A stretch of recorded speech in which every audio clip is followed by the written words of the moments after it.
முதல் குரல் நேயர்களுக்கு வணக்கம். மதுரையில் தன்னுடைய பாராளுமன்ற தொகுதி மேம்பாட்டு நிதியில் பல திட்டங்களை திறந்து வைக்க வந்த வெங்கடேசன் வந்து பத்திரிகையாளரை சந்திச்சு பேட்டி கொடுக்குறாரு. பேட்டி கொடுக்குறப்ப ஒரு கேள்வி வருது. இங்கே தேசிய கீதம் 2 தடவை இசைக்கப்பட்டதே, அது குறித்து உங்க கருத்து என்னன்னு சொன்னாங்க. ஒருத்தர் கேட்டதுக்கு ஒரு பதில் சொல்றாரு. தேசிய கீதம் எத்தனை தடவை வேணா இசைக்கலாம்னு சொல்லிட்டு முன்னாடி ஒரு பேட்டியில சொல்லியிருந்தாரு. வேணா உங்க இஷ்டம், சினிமா பாட்டை கூட இசைச்சுக்குங்க, வேணும்னா சட்டமன்றத்தில் ஆளுநர் உரை முடிஞ்ச உடனே, இல்லை ஆளுநர் உரைக்கு முன்னாடி கூட கைப்படாத செய்தி பாட்டை கூட நீங்கள் ஒளிபரப்புனா கூட தப்பு இல்லைன்னு வெங்கடேசன் சொல்லுவார் போல. ஆனால் இன்னைக்கு வந்து பேட்டியில் என்ன சொன்னார்னா, கூடுதலாக, அதாவது ஏற்கனவே கொடுக்குற விஜய் அரசுக்கு கொடுக்குற சிங்சாங்க்கு இன்னும் கொஞ்சம் சேர்த்து வலு சேர்க்குற மாதிரி கூடுதலாக சிங்சாங் அடிக்கிறார். என்ன சொல்றாரு அப்படின்னா, இங்கே வந்து ஒரு பெரிய நெருக்கடி இருந்தது. வந்தே மாதரம் முதலில் பாட வேண்டுமா, தமிழ்தாய் வாழ்த்து முன்னாடி பாட வேண்டுமா அப்படிங்கிறத வந்து மிக சாதுரியமாக கையாண்டு வந்தே மாதரத்தை பாடாம தவிர்த்து முதல்ல வந்து தமிழ்தாய் வாழ்த்து பாடிட்டு பின்னாடி தேசிய கீதம் பாடினாங்க அப்படிங்கிற மாதிரி ஒரு இதை இவரா கட்டமைச்சு இவரா சொல்றாரு. இவ்வளோ ஆண்டு கால வரலாற்றுல, இத்தனை ஆண்டு வரலாற்றுல வந்து இங்கே வந்து வந்தே மாதரம் எப்போது பாடப்பட்டது அப்படின்னு விளக்குவாரா?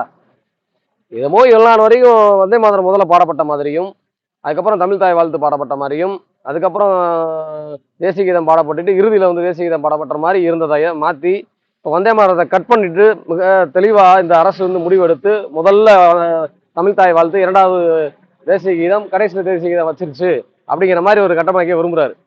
எந்த காலத்துலையும் அப்படிலாம் இல்லை. முதல்ல எடுத்த உடனே தமிழ் தாய் வாழ்த்து, அதுக்கப்புறம் அந்த ஆளுநர் உரை, மற்ற நிகழ்வுகள்லாம் முடிஞ்ச உடனே இறுதியில் தான் தேசிய கீதம் பாடி அவை முடிஞ்சிருக்கு.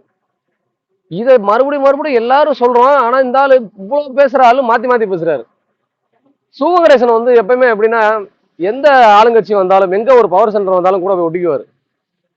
அவர் வந்து பாராளுமன்ற உறுப்பினர் அப்படிங்கிற தன்னுடைய பொறுப்புகளுக்கு வேலை செய்யறாரா இல்லையாங்கிறது நமக்கு தெரியாது. ஆனா அதை காட்டில நிறைய வேலை செய்வார். கடந்த ஆட்சியில பாத்தீங்கன்னா இங்க இருக்கிற எல்லாரையும் மீறி எல்லா வேலையும் செய்வாரு. முதல்வர் கூட நல்ல பிள்ளையா இருப்பாரு. முன்னாடி ஒரு பிரச்சனை கூட வந்தது. இந்த கலைஞர் நூலகம் கட்டப்பட்டு அதற்கான ஓப்பனிங் விழாவில் என்ன பண்ணாருன்னா, இவர் என் பேர் போடலை அப்படின்னு கோச்சுக்கிட்டார். இவ்வளோ பெரிய கலைஞர் நூலகம் வந்து கட்டப்பட்டது திமுக ஆட்சியால். கலைஞர் நூலகம் வேணும்னு எந்த மக்களும் போராடலை, எந்த கம்யூனிஸ்ட் இயக்கங்களும் போராடலை, எவனும் கோரிக்கை வைக்கல, எவனும் வந்து ரோட்டில் நின்று பஸ்ஸை மறிக்கல. அதெல்லாம் ஒரு சிந்தனை, ஒரு தொலைநோக்கு சிந்தனை, ஒரு அரசுடைய தொலைநோக்கு சிந்தனை, திமுக அரசுடைய தொலைநோக்கு சிந்தனை. ஸ்டாலின் மாதிரியான ஒரு சிந்தனை உள்ளவர்கள் கலைஞர் நூலகம் கட்டுவாங்க. கலைஞர் வந்து என்ன செஞ்சார் அப்படின்னா அண்ணா நூலகம் கட்டினார். அந்த மாதிரி சிந்தனை எல்லாம் யாருக்கு வரும்? இன்னைக்கும் வந்து கோயம்புத்தூர்ல தந்தை பெரியார் அறிவியல் மையம் இருக்கு, திருச்சியில ஒரு நூலகம் அமையுது அப்படின்னா இதுக்கு காரணம் வந்து இந்த திமுக அரசுடைய சிந்தனை, எதிர்கால சிந்தனை, எதிர்கால இளைஞர்களுக்கு வழிகாட்டக்கூடிய ஒரு திட்டங்களை செயல்படுத்தணுங்கிறத ஒரு தொலைநோக்கு திட்டம், தொலைநோக்கு சிந்தனை. என்னமோ இவங்க கேட்ட மாதிரி அந்த கலைஞர் நூலகம் கட்ட மாதிரியும், 2-3 தடவை வந்து பார்த்த மாதிரி, அதை ஆய்வு பண்ண மாதிரியும், இவரே ஐடியாஸ் எல்லாம் சொல்லி அதை மாத்தின மாதிரியும், இந்த நூலகம் இப்படிதான் அமையணும்னு இவர் வந்து நிறைய வந்து ஐடியாஸ் கொடுத்த மாதிரியும் வந்துக்கிட்டு தன்னோட பேரை அந்த நிகழ்ச்சியில போடலைங்கிறத வந்து பெரிய இதாக காட்டினாரு. இதெல்லாம் வந்து ரொம்ப அபத்தமா இருந்தது. எப்பயுமே ஒரு தற்புகழ்ச்சியும் தான் தான் எல்லாங்கிற தன்முனைப்பும், ஒரு A4 சீட்ல இருந்து ஒரு இடம் எழுதி அங்கே அரசுக்கு அனுப்பிச்சிட்டோம்னா நாளைக்கு அந்த நிகழ்ச்சியை வந்து அந்த அந்த திட்டங்கள் வந்து உருவாச்சுன்னா அந்த A4 சீட்ல முன்னாடியே நான் வந்து எழுதி அனுப்பிச்சேன் அப்படின்னு A4 சீட்டு பாராளுமன்ற உறுப்பினராக தான் இங்கே வந்து மதுரையில் ஒரு பாராளுமன்ற உறுப்பினராக இருக்காரு. இந்த டைட்டில் பார்க் உருவாச்சு.